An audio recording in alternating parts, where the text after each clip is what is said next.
Sir, మహారాష్ట్రలో ఎన్నికల యుద్ధ వాతావరణం నెలకొంది. అక్కడ హోరాహోరీగా పోటీలో 2 కూటములున్నాయి. ఒకటి మహాయుతి కూటమి, రెండోది మహా వికాస్ అఘాడీ. ఈ రెండిట్లో ఎవరు గెలవబోతున్నారు సార్?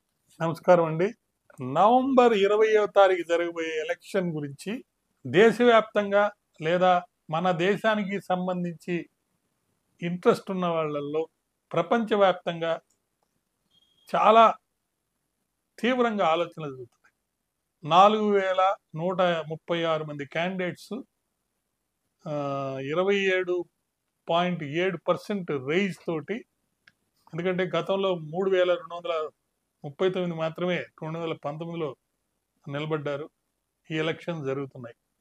అయితే శివసేన తన యొక్క యూబిటీ గ్రూప్ క్యాంపెయిన్ చాలా తీవ్రంగా చేస్తూ Sindhudurg BJP MP Narayan Rane's stronghold అక్కడ టార్గెట్ చేసి వాళ్ళ సన్స్ని నీలేష్ అండ్ నితేష్ కూడాల్ అండ్ కన్నవల్లి అనే ఊళ్ళల్లో చేస్తుంటే, ఉద్ధవ్ థాకరే మళ్ళా కొంకన్ రీజన్ నుంచి శివసేన బేస్టిన్ అది అక్కడి నుంచి గెలవాలని చూస్తున్నారు. అంటే చిన్న చిన్న ఊళ్ళు ఎక్కడెక్కడ పట్టుందో అక్కడల్లా తీవ్రంగా కృషి చేస్తున్నారు. మైనారిటీ ఓట్స్ కోసం చాలా ప్రయత్నం జరుగుతుంది. స్టార్ పవర్స్, కీ లీడర్స్ చాలా మంది ఇంటర్ఫియర్ అయ్యారు. ప్రైమ్ మినిస్టర్ నరేంద్ర మోడీ వచ్చి సాటర్డే వర్చువల్గా మేరా బూత్ సబ్సే మజ్బూత్ అని చెప్పి ఒక తీవ్రమైనటువంటి స్లోగన్ చేశారు. ఆంధ్రప్రదేశ్ చీఫ్ మినిస్టర్ త్వరలో ముంబై వెళ్ళి క్యాంపెయిన్ చేయబోతున్నాడు.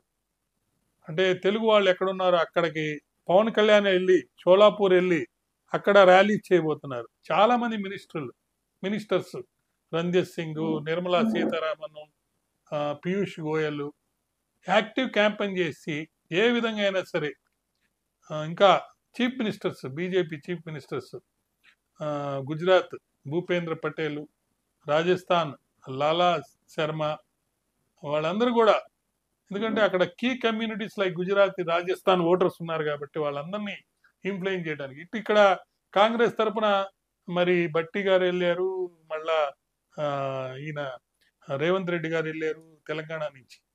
మరి ఆంధ్ర నుంచి షర్మిల గారు వెళ్తారేమో చూడాలి మరి. ఎందుకంటే వాళ్ళ నాన్నగారి యొక్క సపోర్టు లేకపోతే వాళ్ళ నాన్నగారి యొక్క ఇన్ఫ్లుయెన్స్ చాలా ఉంది అక్కడ.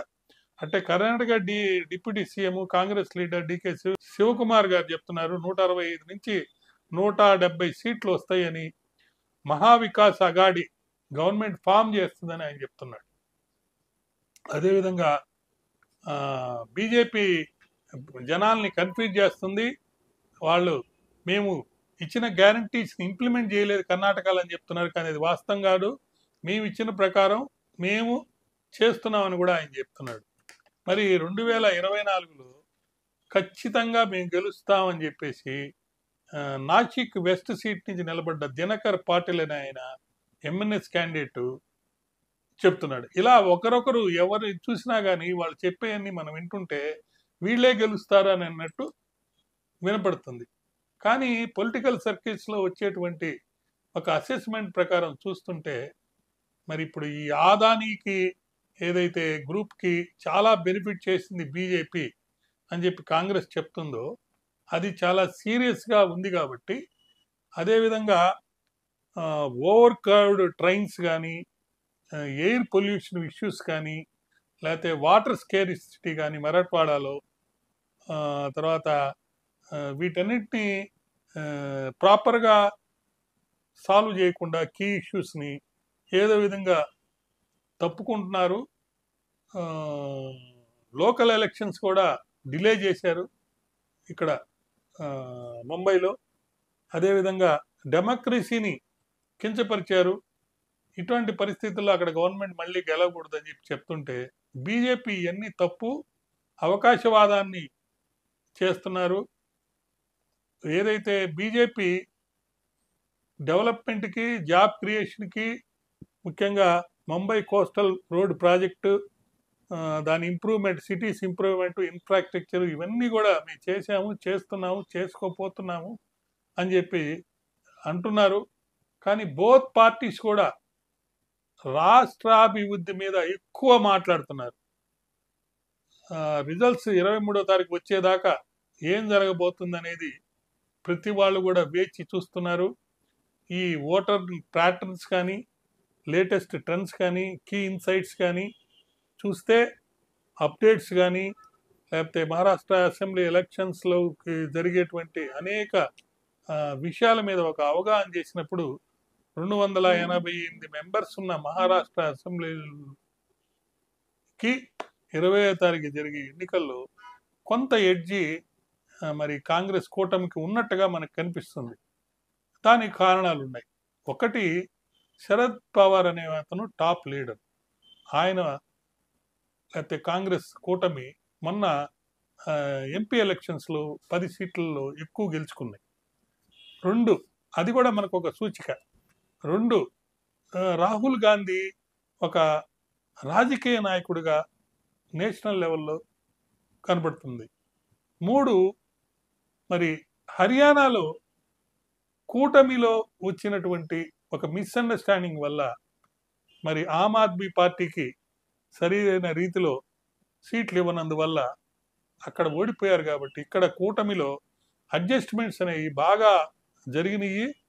దానివల్ల ఖచ్చితంగా కాంగ్రెస్ పార్టీ కూటమి గెలిచేదానికి ఇక్కడ ఎక్కువ అవకాశాలు ఉన్నట్టు కనపడుతుంది. అదేవిధంగా ఇండస్ట్రియలిస్ట్ గౌతమ్ అదానీ మీద రాహుల్ గాంధీ చాలా ఎక్స్ప్లోజివ్ అలిగేషన్స్, ఉద్ధవ్ థాకర్సే లెడ్ గవర్నమెంట్లో ఒక దొంగతనం చేశారు నరేంద్ర మోడీ మరి గౌతమ్ అదానీ కలిపి అని అంత తీవ్రమైన పదజాలాన్ని వాడి చెప్తున్నాడు అనమాట.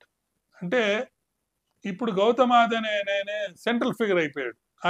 ఆయనకి వచ్చినటువంటి కాంట్రాక్ట్స్ కానీ ఇవన్నీ చూస్తుంటే మోడీ గారి యొక్క హ్యాండ్ దాని వెనక ఉందా లేదా అనేది చాలా మంది మరి తీవ్రంగా ఆలోచిస్తున్నారు.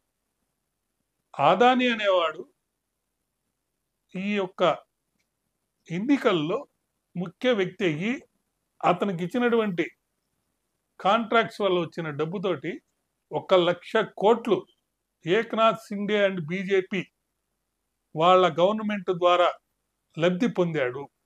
ఆ డబ్బుని ఇప్పుడు ఎలక్షన్స్లో ఖర్చు పెడుతున్నాడు అని చెప్తున్నారు.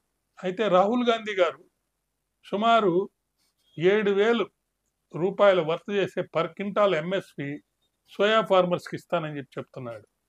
తర్వాత ఫ్రీ బస్ చెప్తున్నాడు.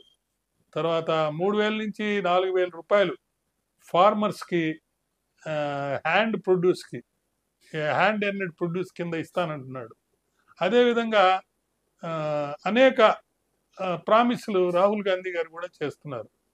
మరి మహారాష్ట్ర ఎలక్షన్స్లో ఇప్పుడున్న ఆ పై చెప్పినటువంటి పాయింట్స్ వల్ల కాంగ్రెస్ కూటమికి ఎక్కువ ఫెయిర్ ఛాన్సెస్ ఉన్నట్టు, మరి మెజారిటీ సీట్లు వాళ్ళకే వచ్చేటట్టుగా మనం కొంత భావించవచ్చు.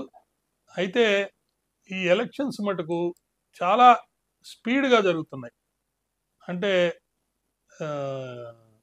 ఏ విధంగా అయినా సరే అధికారంలోకి రావాలి అని చెప్పేసి 2 పార్టీలు తీవ్రంగా పోరాడేటప్పుడు కొంత అటు ఇటు కొన్ని కారణాల వల్ల ఆటుపోట్లకి ఎవరైతే గవర్నమెంట్లో పవర్లో ఉన్నారో వాళ్ళే గురి అయ్యే పరిస్థితి వస్తుంది.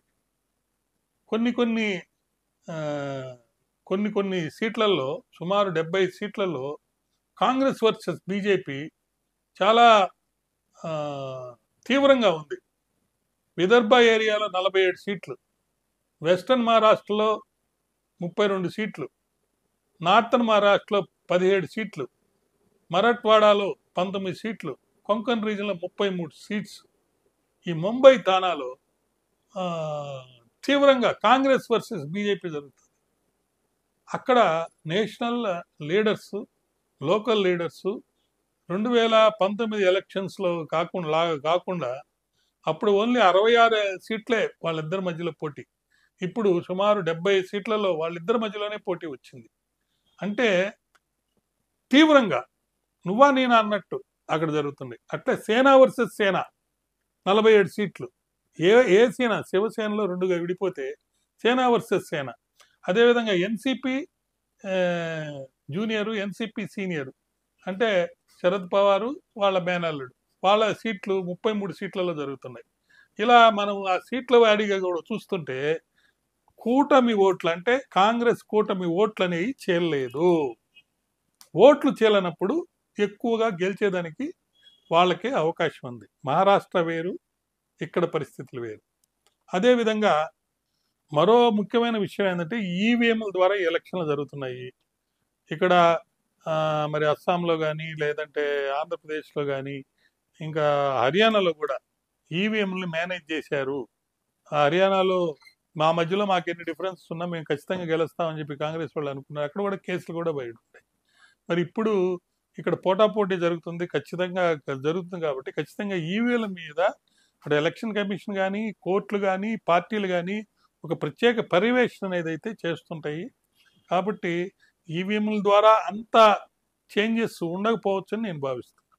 ముఖ్యంగా ఇప్పుడు గనక మనం ఎంపీ ఎలక్షన్లప్పుడు జరిగినటువంటి ఓట్ల శాతాన్ని కూడా తీసుకుంటే, బేసిక్గా అది కూడా ఒక బేస్గా చూస్తే ఖచ్చితంగా కూడా గెలుస్తుంది కాంగ్రెస్ కూటమి అని కూడా చెప్పచ్చు.